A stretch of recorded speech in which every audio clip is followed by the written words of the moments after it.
et bienvenue dans ce nouveau tuto où nous allons voir comment renforcer un coucher ou un lever de soleil afin de le rendre plus percutant, comme vous pouvez le voir sur votre écran avec le avant-après. Et pour cette astuce, nous utiliserons Photoshop bien sûr avec son calque de réglage photofiltre. Alors avant de commencer, je vous montre une dernière fois le avant-après, mais cette fois en version grand format afin de vous convaincre du résultat final de cette astuce.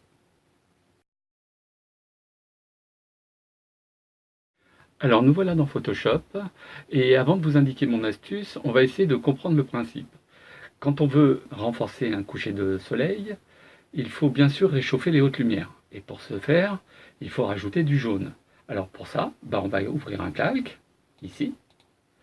On va trouver une couleur jaune qu'on peut puiser dans notre image. Donc avec Alt, clic gauche et on trouve un jaune qu'on peut encore modifier, bien sûr, plus clair.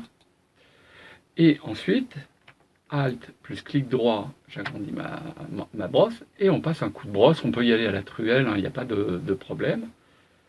Voilà.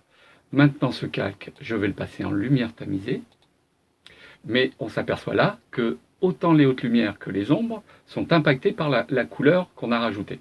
Il faut donc pour cela créer un masque, aller sur Image, appliquer une image, et vous laissez exactement les mêmes réglages que vous voyez là. Vous cliquez sur OK. C'est encore un petit peu trop. On va donc préciser un peu notre effet en refaisant la même action. Image, appliquer une image, OK. Et là, ça me paraît plutôt bien. Si c'est trop, on peut baisser l'opacité. Et si c'est pas assez, on peut changer le mode de fusion de lumière tamisée, on passe en incrustation. Moi je préfère en lumière tamisée là, ça m'allait très bien comme ça. Voilà. Mais il y a plus simple. Et le plus simple, c'est d'utiliser le filtre photo. Donc on va déjà jeter ce calque à la poubelle et on va refaire l'opération en utilisant le calque de réglage filtre photo qu'on trouve ici. Là, comme tout à l'heure, on y va à la truelle, on met 100%. Et on choisit un filtre réchauffant, le 80, bien jaune, ouais, il est pas mal. Voilà, on le passe en lumière tamisée, bien sûr.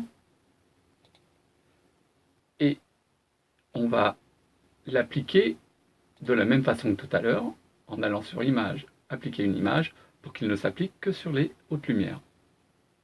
OK, on va le refaire une deuxième fois, je pense. Image, appliquer une image. Voilà. Et là, ça me paraît plutôt bien. On peut bien sûr modifier le mode de fusion en incrustation. C'est trop là. Voilà, en lumière tamisée, c'est très bien comme ça. Alors, ce tuto pourrait s'arrêter là, mais on va gratter un peu. En fait, ce filtre réchauffant, on pourrait très bien l'utiliser pour autre chose qu'un coucher de soleil.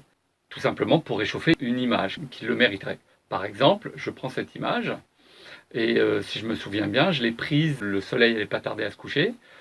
Et j'avais déjà flouté le fond pour bien faire ressortir la jeune femme et l'enfant. Mais elle mériterait d'être réchauffée un petit peu. Donc on va s'y employer avec l'astuce qu'on a apprise aujourd'hui, en allant sur les calques, filtre photo, je mets la densité à 100%, en choisissant un filtre réchauffant correct, comme celui-là, le jaune. Voilà, je passe en lumière tamisée, et bien sûr, on va aller sur Image, appliquer une image pour que les ombres ne soient pas impactées par notre couleur. Voilà, OK. On va repasser une deuxième fois parce que c'est encore too much. Voilà. Ça me paraît bien. On a réchauffé cette image. Voilà. Alors on peut encore gratter un peu plus et se dire que si on peut réchauffer une image, on pourrait très bien en refroidir une autre. Par exemple, une photo de nuit, comme celle-ci. On va donc, toujours de la même manière, aller sur les calques, filtre photo. Cette fois, on va choisir un filtre refroidissant, 82, qu'on met à 100%. On passe en lumière tamisée. Et pour que ça n'impacte que les hautes lumières, on va sur Image, appliquer une image, toujours les mêmes réglages. Et étant donné que c'est une photo de nuit, je pense qu'un seul passage devrait suffire.